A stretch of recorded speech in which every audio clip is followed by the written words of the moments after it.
무슨 소리야? 깜짝 놀라서 힐문하는 어조로 물었지만 이때 나는 이 문제가 예상외로 뿌리가 깊다는 것을 깨달은 듯한 기분이 들었다. 생각해보면 확실히 이상했다. 선조의 폐잔병 전설은 단순한 전설이라며 무시해버렸으면서도 이방인 살해의 전설만은 그대로 받아들이는 듯 보였기 때문이다. 두 개의 전설을 단순히 비교했을 때 신빙성 있게 느껴지는 것은 명백히 전자일 것이다. 하지만 사야오토시 소이치에게는 후자 쪽이 현실성 있었던 것이다. 로쿠부라고 해도 사야오토시가의 경우에는 여자 순례자였어. 게다가 모녀 두 사람이었지. 소이치는 차분한 태도로 담담하게 이야기를 꺼냈다. 그랬구나. 맞장구를 치면서도 나는 자기 집안의 어두운 전설을 어떻게 이야기할지는 역시 소이치에게 맡겨야 한다고 다시 한번 생각했다. 쓸데없이 중간에 끼어들지 않고 그냥 그대로 듣기만 하기로 결심했다. 어떤 사정이 있었는지는 알 수 없지만 두 사람은 무가이에서 나시라즈 폭포를 거쳐 루코브 고개를 넘어 난나의 집락으로 들어갔어. 거기서 어머니 쪽의 몸 상태가 나빠져서 딸이 사야오토시가에 도움을 청했지.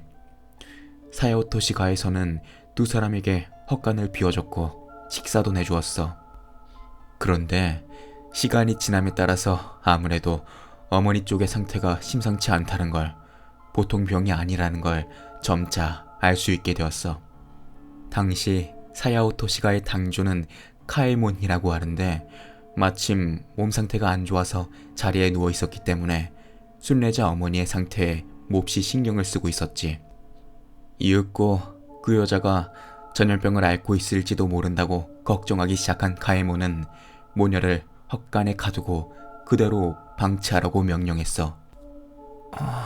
잔인하네. 한동안은 헛간 안에서 도움을 청하는 딸의 목소리가 들려왔어. 그러던 중에 그것이 방울소리로 바뀌었지. 쇠약해져서 목소리가 나오지 않게 된 딸이 나무 지팡이 위에 달린 방울을 필사적으로 흔든 건가? 아마도. 그렇지만 카에모는 이것을 무시하라고 했어.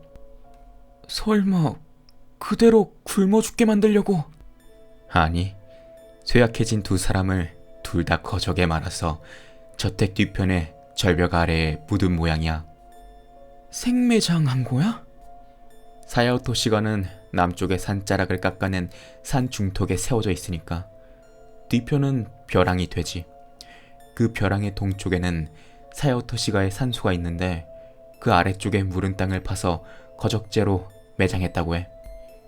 마을 사람들로서는 그래서 재앙이 내렸다고 말하고 싶어질 만하네. 실은 여기에 이어지는 얘기가 있어. 소이치는 한순간 주저하는 듯 보였다. 그러나 그 다음에 같은 리듬으로 다시 이야기를 시작했다. 모녀를 묻었을 때 아들이나 하인들이 전부 인부들의 합숙소에 나가 있어서 힘 있는 남자 일손이 집안에 없었어. 귀가를 기다리지 않았던 것은 병상에 있던 카에몬이 폭발해서 역정을 낸 탓이 모양이야. 이대로는 자기에게 순례자의 병이 옮겠다고 그 무렵에는 굳게 믿고 있었던 거겠지. 그래서 아들들이 돌아오기 전에 서둘러 묻게 했어. 아주 구체적이네. 자기도 모르게 끼어들고 말았다. 그래, 마을 사람들이 날조했을 전설치고는 말이야. 소이치가 의미심장한 말을 해서 곧바로 나는 불안을 느꼈다. 그랬기 때문에 남자 일손들이 돌아오자 다시 제대로 매장하라고 당주가 명령을 내렸어. 명령을 듣고 장남이 하인들을 데리고 집 뒤편 벼랑 아래에 가보니 흙 위로 딸의 머리가 절반 정도 나와 있었던 거야.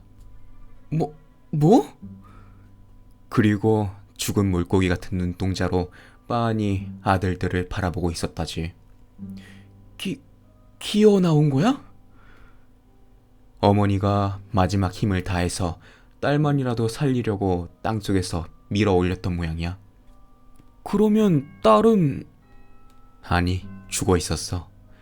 두 눈을 또렷하게 뜬 채로. 게다가 어머니는 무리한 자세로 딸을 밀어 올리려던 탓인지 배 부근에서 부자연스럽게 몸이 뒤틀린 상태로 숨이 끊어져 있었다더라. 소름 끼치는걸. 이후로 사요토시가 사람들은 어디에 있더라도 기묘한 시선을 느끼게 되었어. 미닫이문이나 장지문, 덧문 틈새, 복도의 모서리, 천장 구석, 정원수의 뒤편, 덤불 속, 그런 곳들에서 퍼뜩 정신이 들고 보면 누군가가 엿보고 있는 듯한 기분이 들었지. 하지만 그쪽을 봐도 아무도 없어. 그런 현상이 빈번하게 일어나게 되었어. 일종의 사시구나. 모녀를 생매장한 뒤에도 카이몬의 몸 상태는 전혀 차도가 없었어. 그래서 여전히 자리에 누워 있었는데 이 시선에 겁먹은 카이몬은 자신의 침상 주위에 병풍을 세우게 했어. 하지만 전혀 효과가 없었어. 병풍이 접히는 틈새 부분에 조금이라도 그늘이 생기면 거기서 뭔가가 자신을 엿보고 있다며 겁을 먹었다는 모양이야. 그래서? 이미 나는 민俗학적인 관심을 드러내며 소이치의 이야기를 열심히 듣고 있었다고 생각한다. 카에모는 병풍 대신에 침상 주위에 널빤지로 벽을 치게 했어. 그것도 그 벽을 차츰 가까이 붙이게 했기 때문에 나중에는 카에몬 자신이 길쭉한 나무 상자 안에 들어가 있는 듯한 상태가 되어버렸지. 그건 마치 관 안에 들어가 있는 것 같잖아. 분명히 본인은 깨닫지 못했던 거야. 그 소름 끼치는 사실을. 그렇구나. 하지만 역시나 뚜껑까지는 덮게 하지는 않았어. 다만 천장의 옹이구멍이 무섭다면서 커다란 천으로 천장 전체를 덮게 했지. 철저하네. 하지만 그것으로 시선에서는 도망칠 수 있었다고 해도 제대로 된 일상생활은 도저히 불가능했을 거 아니야. 애초에 나빠져 있는 몸 상태가 좋아질 리도 없고 무엇보다 언제까지나 그러고 있을 수도 없을 거 아니야. 물론 카에모는 죽었어. 이때의 물론이라는 부사의 사용법에 난 진심으로 오싹해졌다. 병으로 죽은 거야? 질식사였어. 구토하려고 했는데 토사물이 목구멍을 막은 모양이야. 나무 상자 속에 무리하게 이불을 덮고 있었던 것도 원인이 되었지. 옆으로 고개를 돌려서 토하려고 했는데 이불이 입을 막아버렸기 때문이야. 그 상황은 완전히 생매장이잖아. 내 지적에 소이치는 끄덕이면서 말했다. 카이몬의 장남은 아버지의 장례를 마치자마자 모녀를 묻은 절벽 아래에 비석을 세우고 두 사람을 모셨어. 그래도 괴이한 시선은 사라지지 않았고 몸 상태가 나빠진 집안 사람들이 끊이지 않았지. 게다가 두 사람이 머무르던 헛간에서는 이내 방울 소리가 들려오게 되었어. 무리도 아니지. 그래서 헛간을 허물고 순명당이라는 건물을 세우고 순례자 어머니를 닮은 관음상과 딸을 모사한 지장상을 만들어서 그 두 상을 사당 안에 안치했어. 이것으로 간신히 음산한 방울 소리는 멈추고 기분 나쁜 시선도 약해졌다더라. 약해진 것뿐이지 없어지지는 않았던 거야? 후대에도 이 시선을 느낀 자가 가끔씩 나타난 모양이야. 게다가 시선을 느끼면 반드시 일족 중 누군가가 병이나 사고로 죽는다고 해. 그렇다고 해도 말인데, 나는 조심스럽게 흘끗 소이치의 눈을 보면서 말했다. 이렇게까지 자세한 얘기가 전해지고 있다는 건 사야오 토시가에 어떠한 문헌이 남아있는 탓인가? 그것도 있지만 대부분은 구전이야. 뭐라고? 몇백 년에 걸쳐서 마을 사람의 입에서 입으로 쭉 전해져 오던 사야오 토시가의 이방인 살해 전설이 쇼와 시대가 되어도 이 토모라이촌에서는 계속 살아 숨쉬고 있는 거야. 그냥 뿌리가 깊다는 정도의 문제가 아니란 생각에 나는 너무나 불안해졌다. 소이치의 힘이 되고 싶다는 마음에 거짓은 없었지만 내가 상담하기에는 짐이 너무 무겁지 않을까 하는 생각을 넘어 공포를 느끼기 시작했다. 하지만 여기까지 이야기를 들어놓고 중간에 도망치는 짓은 절대 할 수 없다. 소이치도 나에 대한 신뢰가 있기에 이렇게 밝혀준 것이다. 아니, 애초에 그의 이야기는 아직 시작에 불과한지도 모른다. 이제부터가 본론이란 기분이 든다. 불안과 공포에 시달리면서도 이내 나는 결심했다. 끝까지 소이치와 함께 해주겠다고. 당연하지만 소이치가 그런 나의 결의를 알 도리가 없다. 하지만 그도 모든 것을 밝히려고 각오를 새로이 다진 듯 보였다. 계속해도 되겠어? 그렇기 때문에 이제 와서 새삼스럽게 양해를 구했던 것이 틀림없다. 아이, 물론이지. 너만 괜찮다면 나는 전부 들을 용의가 있어. 역시 친구가 최고구나. 한순간 소이치는 미소를 지었다. 게다가 너는 이따금씩 두려움을 잃어버리는 경우가 있어. 그리고 마치 충고하듯이 덧붙였지만 곧바로 그때까지의 어조 그대로 말을 이었다. 나는 사야오토 시가의 이방인 살해 전승이 두절되지 않았던 건 주로 두 가지 요인에 의해서라고 생각해. 첫 번째는 뭔데? 그 일이 있은 뒤에도 이후의 당주들이 이따금씩 로쿠부 고개를 넘어 난나이로 들어오른 이방인들에 관여했다는 사실이야. 뭐? 오히려 관여하지 않으려 하지 않았을까 하고 생각했던 나는 깜짝 놀랐다. 어째서 그런 일을... 선조인 카에몬이 범한 죄를 조금이라도 보상하려고 로쿠부나 맹인 스님 혹은 순례자에게 공덕을 베풀려고 했기 때문이야. 그런 얘긴가? 특히 모녀 순례자는 아주 극진히 대접했어. 순령당에 머무르게 하면서 거의 살아있는 신을 모시듯 했지. 나중에 가서는 사야오토 시가의 관원상제까지 주관하게 되었다고 하니까. 난나이를 찾아오른 종교인들에게 계속 호의를 베풀었다면 사야오토 시가의 괴이 현상은 약해졌을 거 아니야?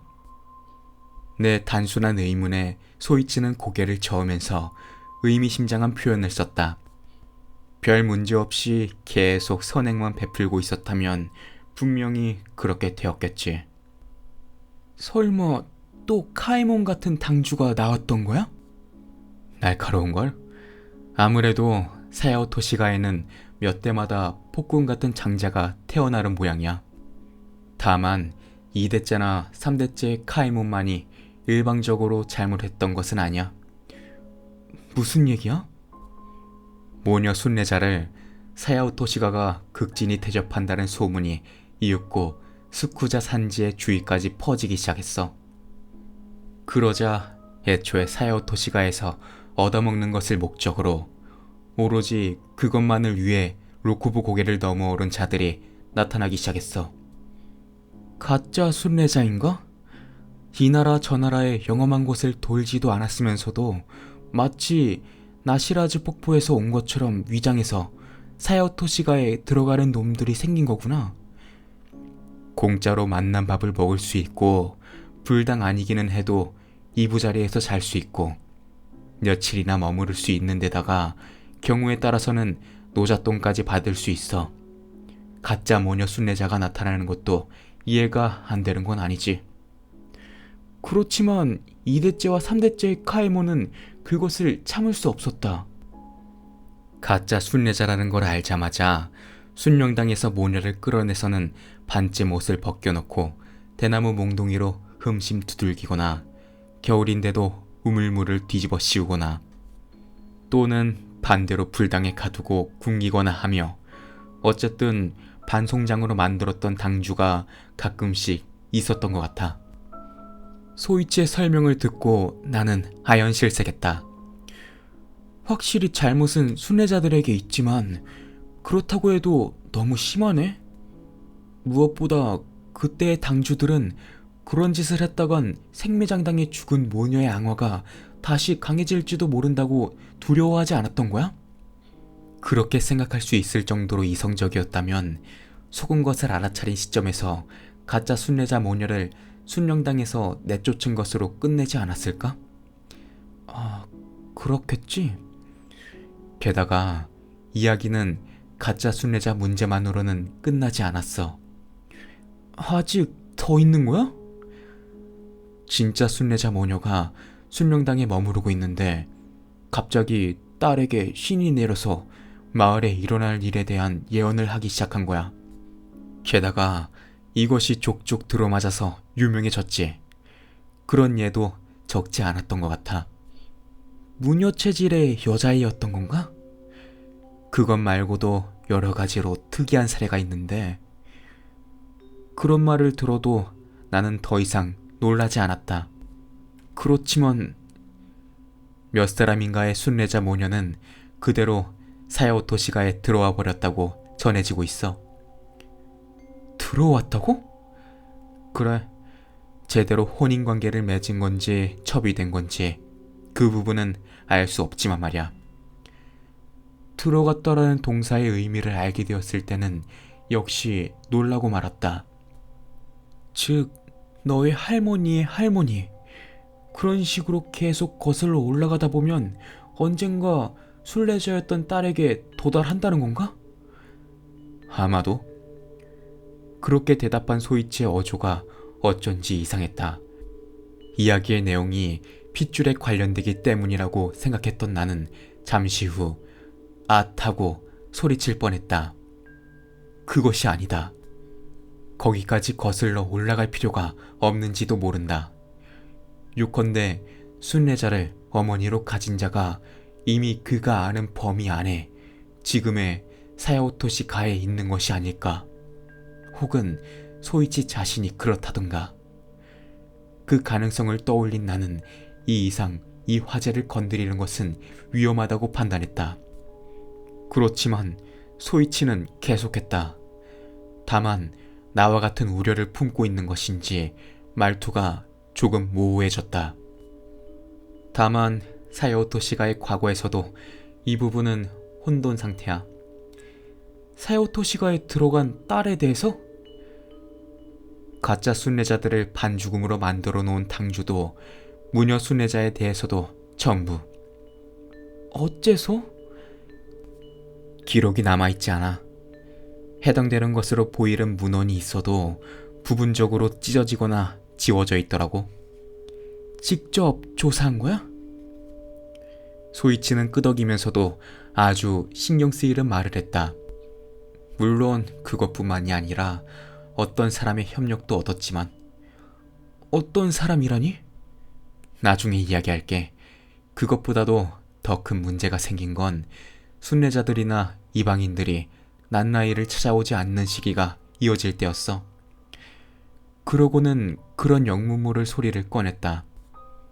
마을에 아무도 오지 않으면 사야오토시가도 관여할 방법이 없는 거 아니야? 그래서 난처한 사태가 벌어진 거야. 내가 미심쩍은 듯한 표정을 지었는지 소이치는 잘 알아듣게 하려는 듯한 어조로 차근차근 말했다. 누구든 종교인이 난 나이를 방문하면 사야오토시가는 그 사람에게 정신이 팔렸지. 그것은 괴이한 존재도 마찬가지였어. 생매장 당한 모녀가? 그래. 순례자 모녀 중 딸에게 신이 내렸을 때는 특별히 그랬는지도 몰라. 그렇다는 건 그 딸은 신이 내린 게 아니라 생매장 당한 모녀 중 딸의 혼이 씌었다는 건가? 둘 중 어느 쪽이었는지 이제는 아무도 알 수 없어.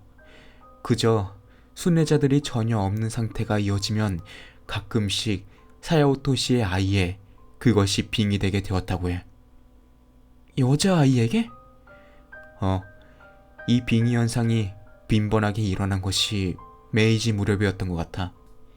이 무렵부터 사야오토시가는 일종의 빙의 체질로 간주되기 시작한 것 같더라. 그것이 무라칩으로 이어진 요인인가 하고 생각했지만 아직 이방인 사례의 구전이 끊어지지 않았던 두 번째 이유가 남아있었으므로 나는 일부러 언급하지 않았다. 어린애에 대한 빙의를 두려워한 당시의 당주는 스쿠자 산지 주변 일대의 마을에서 무녀 체질인 여자애를 찾아서 돈을 안겨주고 사야오 토시가로 데려와서 그것의 빙의체로 세웠어. 그 시도는 성공했나? 그러다가 관원 상제도 관장하게 된 것은 살아있는 신으로 모시던 때하고 똑같았지. 출신을 생각하면 엄청나게 출세했네? 이윽고 빙의체 역할을 맡은 소녀를 순례자였든 마을 여자애였든 상관없이 시즈메라고 부르게 되었어. 그것을 진정시키는 소녀라는 의미지. 아주 번듯한 종교인이잖아. 하지만 몇 번씩 빙의되는 동안 대부분의 소녀들은 정신이 이상해졌어. 그렇게 강렬했던 거야? 개개인의 차이는 있었지만 대부분의 소녀들은 미쳐버리고 말았지. 가엾게도. 가령 빙의체 역할을 맡을 수 있는 무녀 체질이었다고 해도 그냥 주변의 마을에서 데려온 소녀에게 종교적인 수행 경험이 있었다고는 생각되지 않아. 그러니까 견뎌낼 수 없었다는 거겠지. 순례자 소녀와는 그 부분이 가장 큰 차이였을 거야. 그 여자애들은 어떻게 되었지? 돌연사한 사람, 행방불명된 사람, 처리된 사람. 처리? 살해당한 건가? 사야오 토시가에게. 아니, 그건 아니었던 것 같아. 정신병원에 보내서 가둬버리는 것이 사야오 토시가의 상투적인 수단이었던 모양이야. 그런 건가? 다만 그런 여자애 중 하나가 마을 사람을 차례차례 해치기 시작해서 순경이 칼로 베어 죽인 사건은 있었지. 오늘 소이치의 이야기를 들으면서 나는 그 황당무계한 내용에도 불구하고 완전히 받아들이고 있었다고 생각한다. 일어났다고 하는 괴이한 현상을 그대로 믿고 있었다. 그렇다고 해도 마음속 어딘가에서는 어차피 앙화라는 둥, 저주라는 둥 하는 시골 특유의 미신이라고 거래를 두고 있었던 것도 사실이다. 모순되는 반응이지만 요컨대 오만하게도 무의식 중에 토무라이촌에서의 현실과 우리들의 현실은 처음부터 다르다고 판단하고 있었던 것이다. 그런데 여기에 와서 그 괴이 현상은 빙의체역을 하다 미쳐버린 여자애에 의한 연속살인이란 아주 현실적인 사건을 일으킨다. 한 시골 마을만에 그 마을의 오랜 가문에 현실이라고 선을 긋고 있을 수 없게 된 순간이었다. 나는 충격을 받음과 동시에 자신의 어설픈 생각을 부끄러워했다. 그런데 문득 한 가지 의문이 떠올랐다. 하지만 어째서 여자애는 마을 사람들을 덮친 걸까? 돈의 힘으로 자신에게 무서운 빙의체 역할을 떠맡긴 사야오 토시가 사람이야말로 희생자에 어울릴 텐데? 당연한 의문이지만 어떤 사람의 말로는 이때 다시 그의 입에서 어떤 사람이 나왔다. 그 정체가 신경 쓰여서 견딜 수 없었지만 이야기 허리를 끊기도 꺼려져서 나는 입을 다물었다. 이런 해석이 성립되는 모양이야. 빙의체 역할을 맡은 소녀는 평소에 사야오 토시가에서 소중히 대접받고 있어. 말하자면 모셔지고 있는 입장이지. 그렇게 되면 무슨 일이 일어났을 때 그 예봉이 사야오 토시가 사람들에게 향하기 어렵게 돼. 미쳐 날뛰는 원령을 모셔서 신으로 떠받드는 코진 신앙과 같은 원리인가? 그런 것 같아. 그렇다고 해도 모시는 방법에 조금이라도 실수가 생기면 물론 그것에 앙호가 내리지. 하지만 사야오 토시가에는 이미 술령당이 있어서 그 걱정은 크지 않았을 것이 틀림없다는 게 그 사람의 생각이었어. 앞뒤는 맞네. 괴이 현상에 대해 앞뒤가 맞고 자시고 할 것도 없지만. 내가 빈정거리는 듯 말하자 소이치는 의외의 진지한 얼굴로 대답했다. 그 사람에 의하면 상대가 부주의한 괴이 현상이라 할지라도 전혀 이론이 먹히지 않는 것도 아닌 모양이야. 말도 안 돼. 코진 신앙의 하나의 좋은 예라고 말했어. 모시는 방법만 올바르면 복을 받을 수 있지만 예의를 벗어난 행위를 저지르면 갑자기 앙화를 내린다. 이 명함을 가르는 것이 난폭한 시인 코진에 대한 예의 범절의 좋고 나쁨이라는 해석이지. 그렇구나. 묘한 설득력이 있어서 점점 그 어떤 사람에 대한 흥미가 증가했다. 하지만 그 이상으로 그 상황의 결말과 이후의 사요토시가 쪽이 신경 쓰였다. 연속살인을 저지른 여자애는 순경에게 참살당했지만 사야오토시가가 책임을 지는 일은 없었어? 그 여자애를 들인 사야오토시가에 죄가 없다고는 하기 힘들잖아.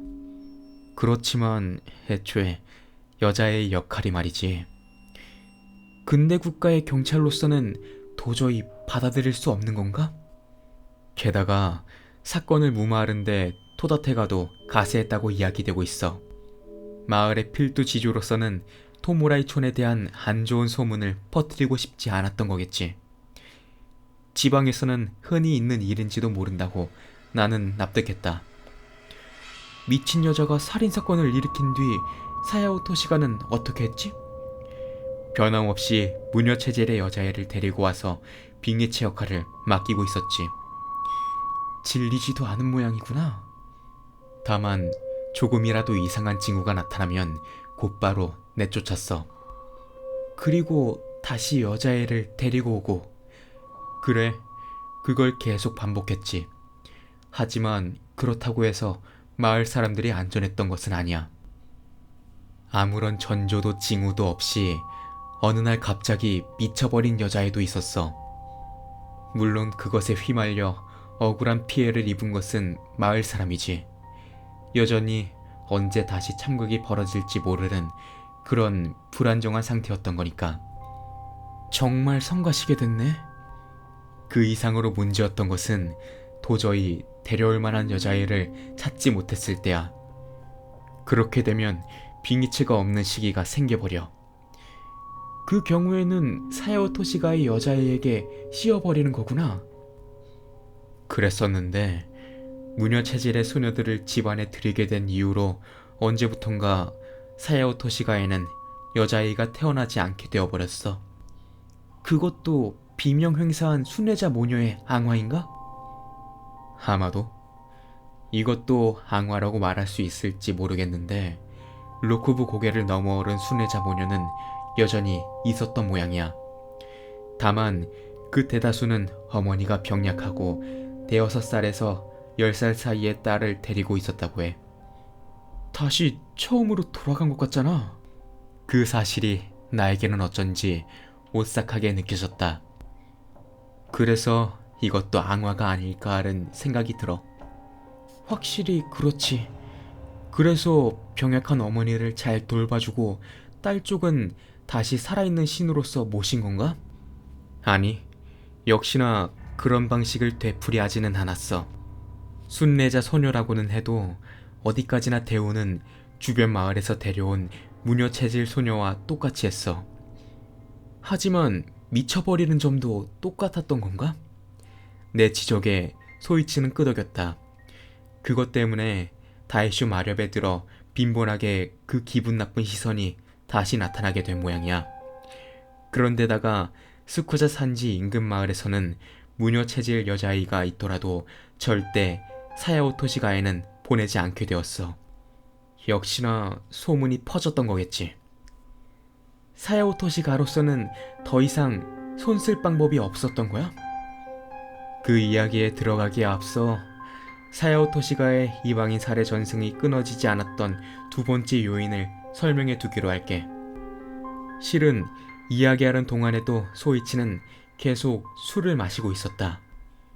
홀짝홀짝 한 모금씩이라 양은 많지 않았지만 나와 마찬가지로 그리 술이 세지 않기 때문에 슬슬 발음이 부정확해지고 있었다. 가끔 중심이 되는 굵은 줄기가 중간에서 둘로 나뉜 채로 자란 나무 같은 게 있잖아. 그래서 소이치가 갑자기 그런 말을 했을 때 나는 그가 완전히 취해버린 것은 아닐까 하고 몹시 걱정되었다. 그런 나무처럼 다른 나무와 전혀 다르게 생긴 나무는 옛날부터 산신이 깃든 나무로 여겨졌어. 하지만 이어지는 소이치의 말을 듣고 결코 이야기가 엇나가는 것이 아님을 알 수 있었다. 그래서 특이하게 생긴 나무는 무슨 일이 있어도 절대 베지 않지. 확실히 그런 지방이 많지. 그런 나무를 무리하게 베었다간 마을에 재앙이 내린다는 이야기가 어느 산간 마을에나 전해지고 있잖아. 그런 나무를 토무라이촌에서는 노조키네라고 부르며 구별했어.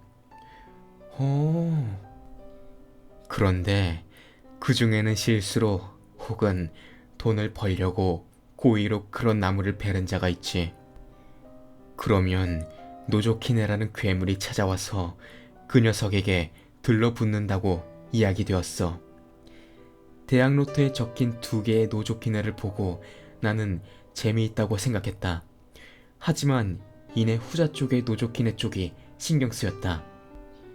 찾아온다는 노조키네 말인데 한자의 뜻이 엿보른 나무의 아이라는 건 그 괴물이 인간 아이처럼 생긴 건가?